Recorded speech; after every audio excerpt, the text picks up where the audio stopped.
యాదగిరిగుట్ట ఆలయ trust board ప్రమాణ స్వీకార కార్యక్రమానికి మంత్రులు ఎందుకు డుమ్మా కొట్టారు? ఉమ్మడి నల్గొండ జిల్లా మంత్రులు ఎవరూ అటువైపు తొంగి చూడకపోవటానికి కారణాలేంటి? పిలవని పేరంటానికి మేమెందుకని ఎమ్మెల్యేలు పిలిచినా వెళ్లకుండా మంత్రులు నిరసన తెలియజేశారా? అసలు లెక్క ఎక్కడ తప్పింది? దేవుడి కార్యక్రమానికి ప్రజాప్రతినిధులు ఎందుకు దూరంగా ఉన్నారు? లక్ష్మీ నరసింహుడు స్వయంభువుగా వెలిసిన దివ్యక్షేత్రం యాదగిరిగుట్ట. అలాంటి యాదాద్రి ఆలయ పాలక మండలి ప్రమాణ స్వీకార కార్యక్రమం అట్టహాసంగా జరిగింది. కానీ ఆ కార్యక్రమానికి ఉమ్మడి నల్గొండ జిల్లాకు చెందిన ఇద్దరు మంత్రులు కోమటిరెడ్డి వెంకటరెడ్డి, ఉత్తమ్ కుమార్ రెడ్డి వెళ్లలేదు. జిల్లా ఇన్ఛార్జ్ మినిస్టర్ అడ్లూరి లక్ష్మణ్ కుమార్ కూడా గైర్హాజరయ్యారు. దేవాదాయ శాఖ మంత్రి కొండా సురేఖ, ఆమెతో పాటు local MLA Beerla Ailaiah, Bhuvanagiri MP Chamala Kiran attend అయ్యారు. ఇక్కడే రకరకాల కొత్త ప్రశ్నలు వస్తున్నాయి. ఈ పాలక మండలి ఏర్పాటును ప్రతిష్టాత్మకంగా తీసుకున్నారు ప్రభుత్వ పెద్దలు. తిరుమల తిరుపతి దేవస్థానాల బోర్డు తరహాలో ఏర్పాటు చేసి ఆలయాన్ని అభివృద్ధి చేయాలి అన్నది ప్లాన్. అంత ప్రతిష్టాత్మకంగా భావించి ఘనంగా నిర్వహించిన కార్యక్రమానికి జిల్లాతో సంబంధం ఉన్న ముగ్గురు మంత్రులు ఎందుకు అటెండ్ అవ్వలేదంటూ రకరకాల విశ్లేషణలు మొదలయ్యాయి. ఇక్కడ ఇంకో పాయింట్ కూడా ఉంది.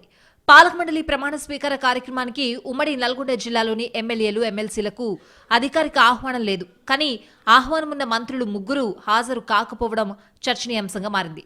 2 ఏళ్ల కాలపరిమితి ఉండేలా జూన్ 30న 18 మందితో పాలక మండలిని ప్రకటించింది ప్రభుత్వం. చైర్మన్, మరో 10 మంది సభ్యులు, ఆలయ అనువంశిక ధర్మకర్త, 7 అధికారులు, ఎక్సాఫిషియో సభ్యులుగా బోర్డు ఏర్పాటైంది. అసలు యాదాద్రికి టీటీడీ తరహాలో పాలక మండలి ఏర్పాటు చేయడం కోసం ఏడాదిన్నర నుంచి ప్రయత్నాలు జరుగుతున్నాయి.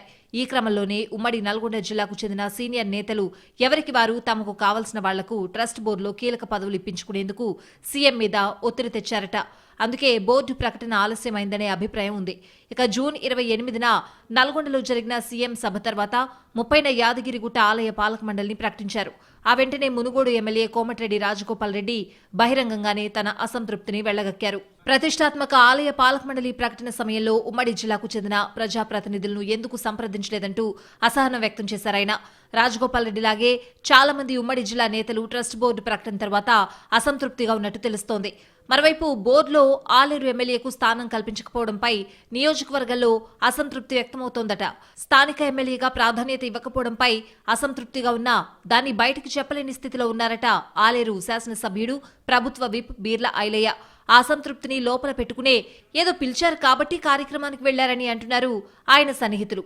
యాదాద్రి లక్ష్మీ నరసింహస్వామి ఆలయానికి టీటీడీ తరహాలో పాలక మండలి ఏర్పాటు చేస్తామని ముఖ్యమంత్రి రేవంత్ రెడ్డి ప్రకటించాక తమ వారికి చోటు కల్పించాలంటూ జిల్లాకు చెందిన 2 మంత్రులు అన్ని ప్రయత్నాలు చేశారట. కానీ ఆలస్యంగానైనా వచ్చిన ప్రకటనలో ఉమ్మడి నల్గొండ జిల్లాకు ప్రాధాన్యం దక్కకపోవడంతో సీనియర్ నేతలు అసంతృప్తిగా ఉన్నారన్న చర్చ జరుగుతోంది. మంత్రులు ప్రమాణ స్వీకార కార్యక్రమానికి డుమ్మా కొట్టడం వెనుక రీజన్ ఇదే అయి ఉండొచ్చని అంటున్నారు. మరోవైపు పాలక మండలి ఏర్పాట్లో తమ అభిప్రాయాలకు ప్రాధాన్యత ఇవ్వకపోతే పోయారు. కనీసం ఉమ్మడి జిల్లా ప్రజా ప్రతినిధులు అందరికీ ఎందుకు ఆహ్వానాలు పంపలేదంటూ ఎక్కువ మంది అసహనంగా ఉన్నట్లు తెలుస్తోంది. ఈ పరిస్థితుల్లో యాదగిరిగుట్ట ఆలయ ట్రస్ట్ బోర్డు ప్రకటన విషయంలో సీఎం ఒకటి తెలిస్తే దైవం మరొకటి తెలిసినట్లు పరిస్థితులు మారాయన్న మాటలు వినిపిస్తున్నాయి.